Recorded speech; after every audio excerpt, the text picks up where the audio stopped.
सही है, उनको वहां बिल्कुल पे सही है। धक्के तक या उनको मिसबिहेव तक उनके साथ हुआ। वो अपना अपना फर्ज सब निभा रहे हैं, लेकिन जो भारतीय जनता पार्टी में एसटी कम्युनिटी के लोग हैं, अभी मौके में एमपी भी हैं, इतने बड़े बड़े पदों पे हैं, इतनी सिक्योरिटी, इतना तामझाम लेकर के चलते हैं, और अपनी ही कम्युनिटी के लोगों के लिए बात नहीं करते। देखिए एक उसमें भरोसा तो होता है ना, वोट चाहे आपका मिले ना मिले, कम्युनिटी तो है, कम्युनिटी के लिए बात तो करना फर्ज बनता है ना। नहीं, मैं बिल्कुल मानता हूँ आपकी 100% बात।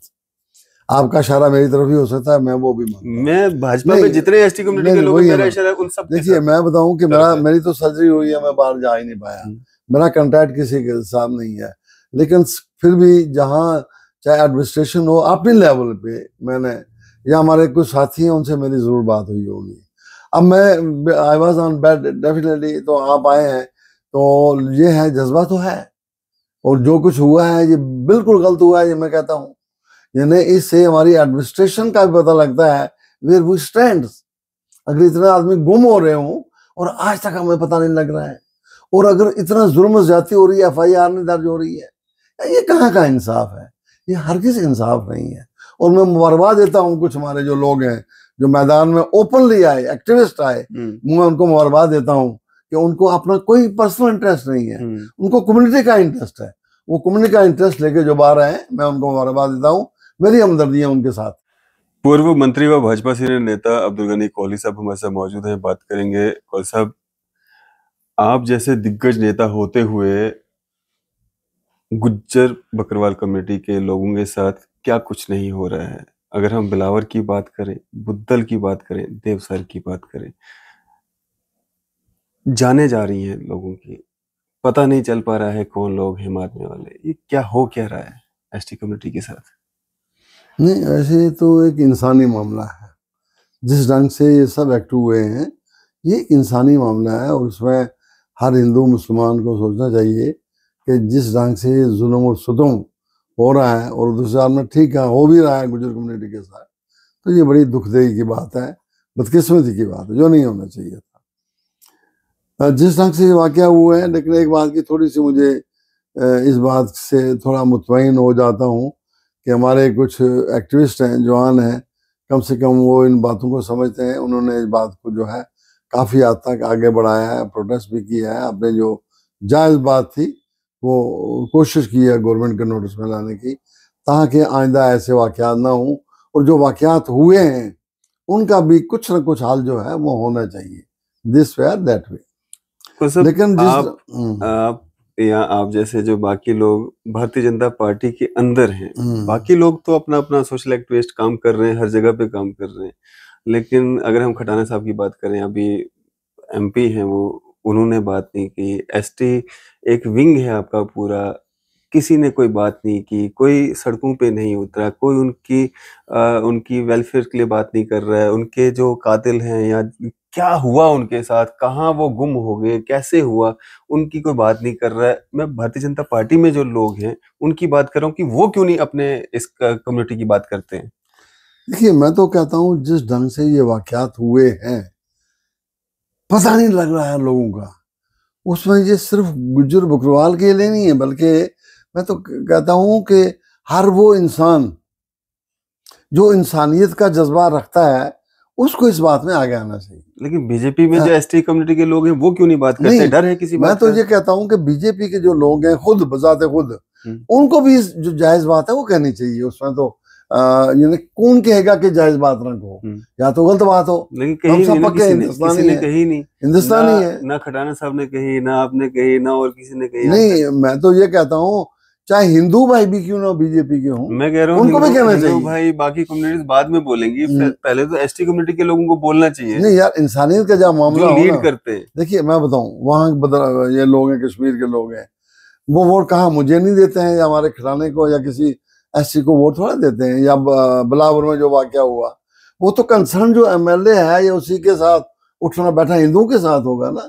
तो जितना हिंदुओं के साथ वहां उनका उठना बैठना है, हमारे साथ उतना नहीं है। तो इसका मतलब है जिन लोगों के साथ उठना बैठना है उनका उनका फर्ज नहीं क्या बनता है, नहीं, उनके सामने जो बात हो रही है। मैं कह रहा हूँ कि हर कोई अपना अपना फर्ज निभा रहा है। बिलावर में आपने देखा होगा डॉक्टर रामेश्वर जी, कितना कुछ उनको बर्दाश्त करना पड़ा, क्योंकि उन्होंने मखनदीन की वहां पे बात की, बिल्कुल सही है, उनको वहां पे धक्के तक या उनको मिसबिहेव तक उनके साथ हुआ, वो अपना अपना फर्ज सब निभा रहे हैं। लेकिन जो भारतीय जनता पार्टी में एसटी कम्युनिटी के लोग हैं, अभी मौके में एमपी भी हैं, इतने बड़े बड़े पदों पे हैं, इतनी सिक्योरिटी, इतना तामझाम लेकर के चलते हैं, और अपनी ही कम्युनिटी के लोगों के लिए बात नहीं करते। देखिए एक भरोसा तो होता है ना, वोट चाहे मिले ना मिले, कम्युनिटी तो है, कम्युनिटी के लिए बात तो करना फर्ज बनता है ना। नहीं, मैं बिल्कुल मानता हूँ आपकी 100% बात। आपका इशारा मेरी तरफ ही हो सकता है, मैं वो भी मानता हूँ। मैं भाजपा में जितने एसटी कम्युनिटी के लोग, मेरा इशारा उन सब। देखिए मैं बताऊं कि मेरी तो सर्जरी हुई है, मैं बाहर जा ही नहीं पाया, मेरा कांटेक्ट किसी के साथ नहीं है। लेकिन फिर भी जहाँ चाहे एडमिनिस्ट्रेशन हो, अपने लेवल पे मैंने, या हमारे कुछ साथी हैं उनसे मेरी जरूर बात हुई होगी। अब मैं I was on bed definitely, तो आप आए हैं तो ये है, जज्बा तो है, और जो कुछ हुआ है ये बिल्कुल गलत हुआ है, ये मैं कहता हूँ। यानी इससे हमारी एडमिनिस्ट्रेशन का भी पता लगता है वेयर वी स्टैंड। अगर इतने आदमी गुम हो रहे हों और आज तक हमें पता नहीं लग रहा है, और अगर इतना जुल्म ज्यादती हो रही है, FIR नहीं दर्ज हो रही है, ये कहाँ का इंसाफ है? ये हरगिज़ इंसाफ नहीं है। और मैं मुबारकबाद देता हूँ कुछ हमारे जो लोग हैं जो मैदान में ओपनली आए, एक्टिविस्ट आए, मैं उनको मुबारकबाद देता हूँ कि उनको अपना कोई पर्सनल इंटरेस्ट नहीं है, उनको कम्युनिटी का इंटरेस्ट है। वो कम्युनिटी का इंटरेस्ट लेके जो बाहर आए, मैं उनको मुबारकबाद देता हूँ, मेरी हमदर्दी है उनके साथ। बिल्कुल। अगर हम बात करें कौन साहब, इसी के साथ ये जो अभी वक्फ अमेंडमेंट बिल जो पास हुआ है, इसको कैसे देखते हैं? बीइंग अ मुस्लिम, क्या अमेंडमेंट्स जो हुई हैं इसमें, क्या वो मुस्लिम्स के वेलफेयर के लिए हैं? एक नॉन मुस्लिम को उसमें पार्टिसिपेट करने देना, एक महिला जो मस्जिद में, जो अगर हम दीन की बात करें तो दीन के हिसाब से मस्जिद में नहीं जा सकती है, कब्रिस्तान में नहीं जा सकती है, कोई दरगाह वगैरह, क्योंकि वो भी एक तरह की कब्र ही होती है वहाँ पे, तो वहाँ पे नहीं जा सकती है मुस्लिम लेडी जो होती है। तो उसको इसमें हिस्सेदारी मतलब देना या पार्टिसिपेट करवाना कैसे देखते हैं? क्या अमेंडमेंट्स मुसलमानों के वेलफेयर में हुई है? देखिए मुझे तो डिटेल्स का पता नहीं है कि what are the bylaws है, अमेंडमेंट क्या, नहीं कहते हैं अमृत देखा तो नहीं पर सुना तो है, ये सही कहा आपने, वो है। लेकिन जो मैं समझता हूँ, मतलब हमारा यहाँ ये माता वैष्णो का एक बोर्ड बना, श्राइन है, बिल्कुल श्राइन बोर्ड का है, तो उसमें कोई मुसलमान नहीं है ना होना चाहिए, क्योंकि उनकी एक्टिविटी तो वही जान सकते हैं, धार्मिक आस्था है। तो अगर ये भी है, मुझे नहीं लगता है कि इसमें, हालांकि हमारी हुकूमत तो ये है, सबका साथ है, सबका विश्वास है, पॉलिसी तो हमारी गवर्नमेंट की ये है, तो वो हर गवर्नमेंट बिल्कुल नहीं चाहेगी कि किसी का विश्वास जो है वो टूटे। लेकिन आए दिनों जो मैं बात सुन रहा हूँ, देख रहा हूँ, तो उसमें हर मुसलमान को जो है वो दिली तौर पे ठेस पहुंची है कि या तो अगर कोई बात अच्छी की होगी, मैं नहीं कहता हूँ उसमें खराब, कम से कम उसमें अवेयरनेस लोगों को होनी चाहिए थी, मुसलमानों को अवेयरनेस हो कि पहले क्या था अब क्या है, ताकि उसमें खुशी खुशी जो है वो लोग इस बात को एक्सेप्ट कर लेते। अब जब उनके साथ वो सीधी बात है, जब उन लोगों के साथ डिस्कशन नहीं हुई जो आम जनता है एट लार्ज, तो डेफिनेटली उनके जज्बात जो हैं वो तो होंगे, जैसे अब जो जाहिर हो रहा है। सब इसी के साथ अगर हम बात करें, अभी जो जम्मू कश्मीर में सत्ता में है नेशनल कॉन्फ्रेंस और अलायंस के साथ जो बाकी लोग हैं उनके साथ, अभी जो 48 JKS जो ऑफिसर्स की ट्रांसफर्स हुई हैं, उसको लेकर काफी ज्यादा हो हल्ला हो रहा है कि LG साहब के डोमेन में था नहीं, उन्होंने ट्रांसफर्स की। चुनी हुई सरकार, एक तरफ जो लोगों ने वोट करके सरकार बनाई, एक तरफ जो सिलेक्ट करके यहाँ पे आपने देखा 3-4-5 लोगों को यहाँ पे भेजा गया, पहले गवर्नर साहब आए, फिर उसके बाद LG साहब आए, उसके बाद फिर LG साहब आए, तो सिलेक्ट करके जो है यहाँ पे लगाया गया। तो कैसे देखते हैं इसको आप? देखिए ये तो गवर्नमेंट ऑफ इंडिया ने, इस स्टेट के जो हालात हैं वो ठीक तो है नहीं है। यहाँ कम से कम लिटरेंसी के जो वाक़या बड़े हो रहे थे, पथराव हो रहा था, बड़ा कुछ हो रहा था। इसमें जो सीधी बात कैसे को करेगा, इसमें तो कुछ एक्ट ऐसे करने पड़ेंगे जिससे ये हालात जो हैं बिगड़े हुए थे, बल्कि एक ज़माने में यहाँ काल दी जाया करती थी कश्मीर में 2 महीने के लिए बाद, अब कम से कम वो तो नहीं है ना। तो ऐसी बातों को सुधारने के लिए कुछ स्ट्रांग कानून जो है वो गवर्नमेंट को स्टेप लेने पड़े लिए, इसमें भी कोई शक नहीं है। लेकिन उसके साथ साथ जो ही आस्ता आस्ता हालात ठीक हो ना, तो उसके साथ हमें अपनी पॉलिसी भी उसी तरह की रखनी चाहिए। मुझे लगता है कि जो सेंटर की हुकूमत है वो हर किसी ये नहीं चाहती है हमेशा हमारे प्राइम मिनिस्टर ने कहा है हम जो दिल की दूरी है जो है ये मैं नहीं रखना चाहता। अब कुछ आए हालात जो आपने ट्रांसफर की बात की, यहाँ बिजनेस रूल्स है, यहाँ गवर्नर रूल नहीं है, यहाँ एलजी है लेफ्टिनेंट गवर्नर नंबर 1, यहाँ स्टेटहुड नहीं है, यहाँ यूटी है, इनके अपने अपने बाइलास हैं। जैसे दिल्ली में था, नई बात थोड़ी है, या जैसे किसी हो सकता है और किसी जगह यूटी, जो इनके रूल्स रेगुलेशन है वो अभी बन भी रहे हैं। ये भी मैं आपको बता दूं कि इनके पावर जो है कुछ इनको मिले हैं कुछ नहीं है।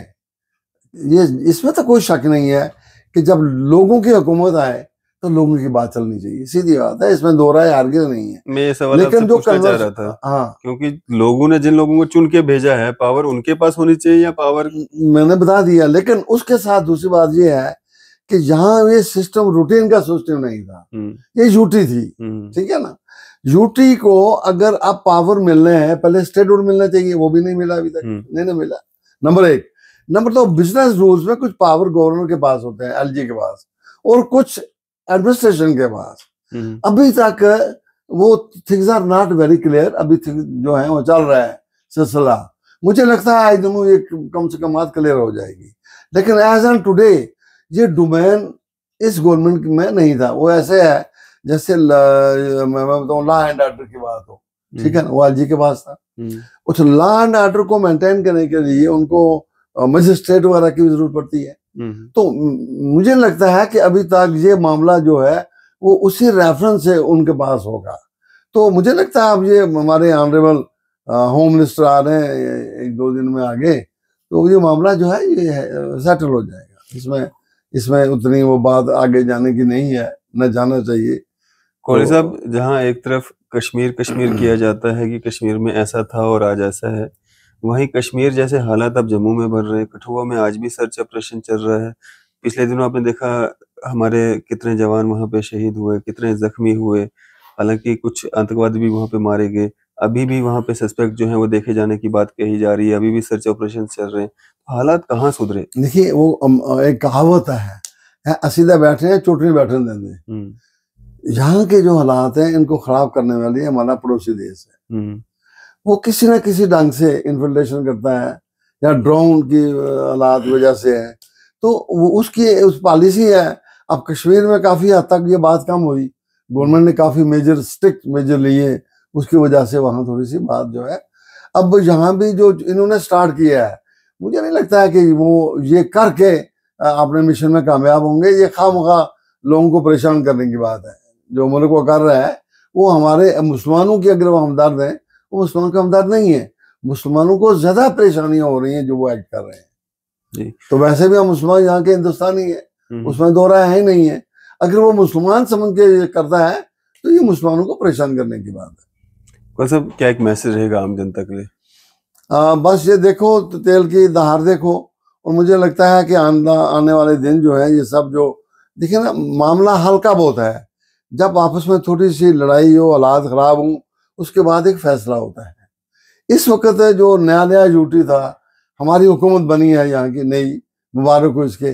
तो जो इनके वो इंटरमिक्स जो रूल्स हैं कुछ, तो वो विद पैसेज आटा मुझे लगता है ठीक हो जाएगा। मामला टाइम लगेगा लेकिन मामला जो है ओवरऑल ठीक हो जाएगी। चलिए, शुक्रिया हमारे साथ बातचीत करने के लिए। पूर्व मंत्री व भारतीय जनता पार्टी सीनियर नेता अब्दुल गनी कोहली साहब हमारे साथ बात कर रहे थे। आपकी इस सब पे क्या राय है?